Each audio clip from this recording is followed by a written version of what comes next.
ভাষার জন্য আমি প্রায় অনেক কথা শুনে থাকি। বলতো আজকে আজকে আজকে অনেকে বলতো যে আমার আমার গলা বোধহয় অত সুন্দর না, আমি কথা বলতে পারবো। আমি বলতাম যে মানুষের গলা ইম্পর্টেন্ট না। কারো অনেক মোটা গলা হলেই যে সে খুব সুন্দর আর্টিস্ট হয়ে যাবে, আর কারোর ভাঙা গলা হলে হবে না, একদমই না। অন্য তারকাদের তুলনায় আমরা আরজে রাব্বির ক্ষেত্রে দেখেছি আপনার মেয়ে ফ্যান বেসটা অনেক বেশি, আপনার কণ্ঠের জন্য, আপনার অভিনয়ের জন্য, আপনার আবৃত্তি শিল্পীর জন্য। এই বিষয়টা আপনার কেমন লাগে যে আমি তো জানি না এটা সত্যি কিনা।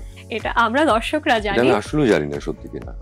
আমি তো এরকম করে আলাদা করে ছেলে মেয়ে খুব একটা ওইভাবে ভাবা হয় না, বা নাম্বারসটা জানি না, বাট মানুষ অ্যাপ্রিশিয়েট করে, সেটা খুব ভালো লাগে। বাট আমি তোমার বাচনভঙ্গি আমি দেখছি অনেকক্ষণ থেকে। আচ্ছা আচ্ছা, মানে প্লিজ টক, আমি তোমার কথা শুনছি।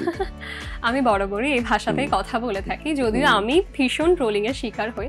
আপনি একজন বড় মাপের আর্টিস্ট, আমি একদম বড় মাপের আর্টিস্ট। আমি খুব নগণ্য আর্টিস্ট, কিন্তু ভাষার জন্য আমি প্রায় অনেক কথা শুনে থাকি। বলতো আজকে আজকে আজকে আমি সরি, আমি জাস্ট পুলিং ইওর লেগস। অনেক সুন্দর করে কথা বলো তুমি। আমি যখন ছোটবেলায় হোস্টিং করতাম, আমি সবসময় একটা কথা বলতাম যে অনেকে বলতো যে আমার গলা বোধহয় অত সুন্দর না, আমি কি কথা বলতে পারবো। আমি বলতাম যে মানুষের গলা ইম্পর্টেন্ট না।